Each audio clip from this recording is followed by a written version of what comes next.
Well, it is important, firstly, because the challenge of the climate change is very severe, particularly to developing countries.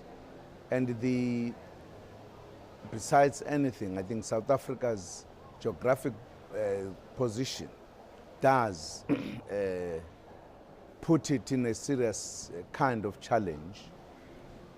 But that's a challenge that faces everyone. But again, South Africa worked very hard because we appreciated and understood the challenge facing humanity.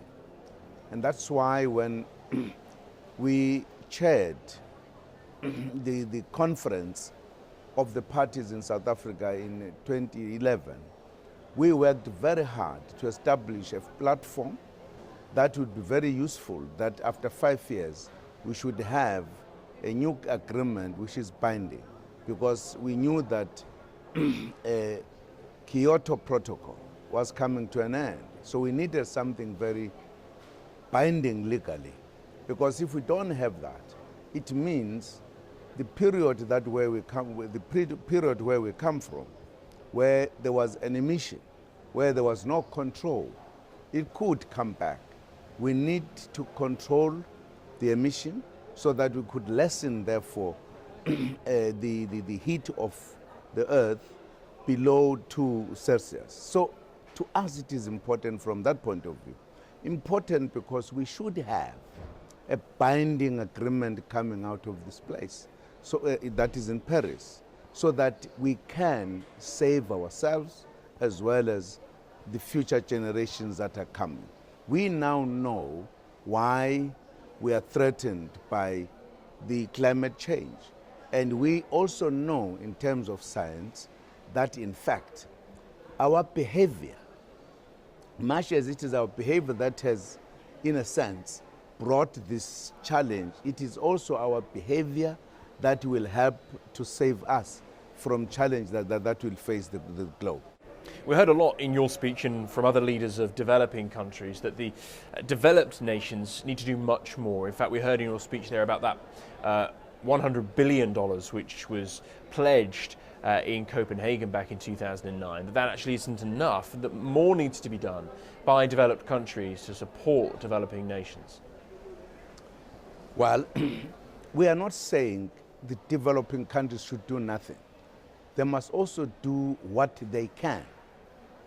That's why when we say the developed countries should take responsibilities, we're not saying the developing countries should do nothing. They should also do what they can. Their capacities are not the same. And besides that, there's a common point that they're developing countries. But also they have a history which is linked to the developed countries. Because developed countries have been in charge of many of these countries historically. So they were themselves administering some of these countries. But also, when you talk about industrial revolution that came, it came to the developed countries. And they therefore produce a lot of emissions.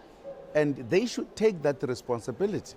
It's important because they do have the means, the capabilities, the expertise to help what would be otherwise part of what they did. And this globe is not saying when the climate changes, some people will survive because they've got all the technologies, whatever. All of us will perish. And therefore it is important that all of us play our roles, and indeed the developed countries should play more roles, because they must first take the responsibility, but also help the smaller countries. One of the threats that faces the smaller countries, particularly those who are islands, are because of the rise of the level of the sea, they are actually small islands will submerge. I think it is important that humanity must save itself, and the developed countries should take the lead. The developing countries should follow and contribute according to their capacities that they have. We've had a lot of goodwill, a lot of clear, positive messages from all of the leaders at the start of this summit. I suppose the question that many viewers want to know is, look, in the next 5 to 10 years in South Africa, what concrete things will change? What things will the government introduce, initiatives, to ensure that South Africa does its bit as one of the major emitters in the world, and definitely in the continent, does its bit to reduce emissions? Well, what South Africa is doing, firstly, the discussion among the global countries is that the developing countries could still use some of the things that they also used, but whilst at the same time beginning to introduce new things that are not damaging to the environment. For an example, the renewable energy, which we are using in South Africa, we have very serious programs that are getting into that space, in other words, so that we could reduce our usage of the things that will, in a sense, damage the kind of environment. We are, for an example, looking at solar, we are looking at wind, the sun, we are looking at nuclear, which is also a clean energy, which will then replace what at the moment we've been doing as we've been industrializing South Africa.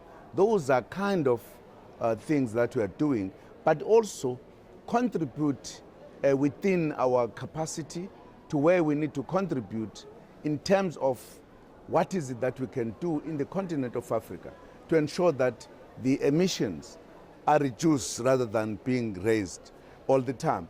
So the reduction of emissions, insofar as South Africa is concerned, that is a program we are undertaking as a country, recognizing that we have, in terms of industrialization of South Africa, emitted more than any other country in the continent of Africa. So we are conscious of that, and we are taking very specific measures to deal with it.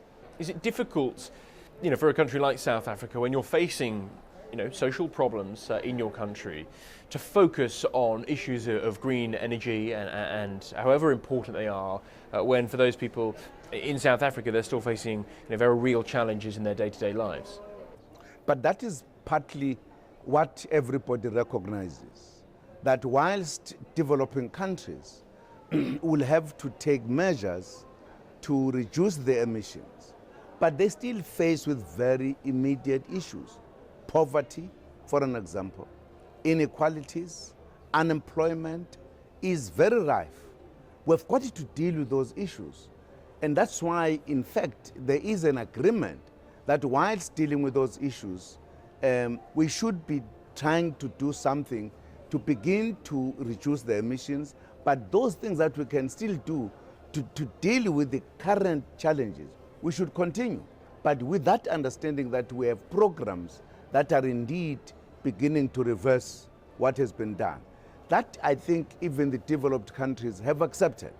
That's why the differentiating of the developing countries, that there are challenges that the developed countries have succeeded to conquer a long time ago.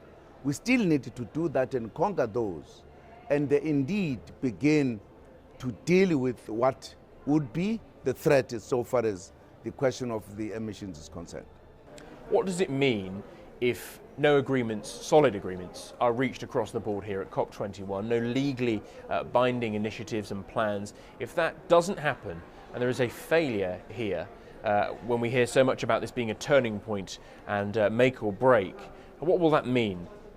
Well, it will mean that really humanity is failing to appreciate the danger that it's faced with. This matter is not the matter that will affect either the developing countries or developed countries only. It's affecting everyone. It's affecting our future.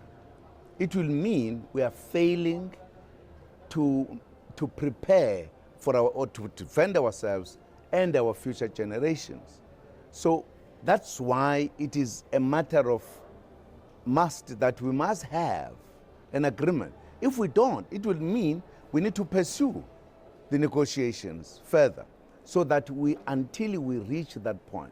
Because we can't say, well, because we couldn't get an agreement here, let us forget about it. We can't. Because if you forget about it, it is to a peril. So we've got to find a solution whether we like it or not.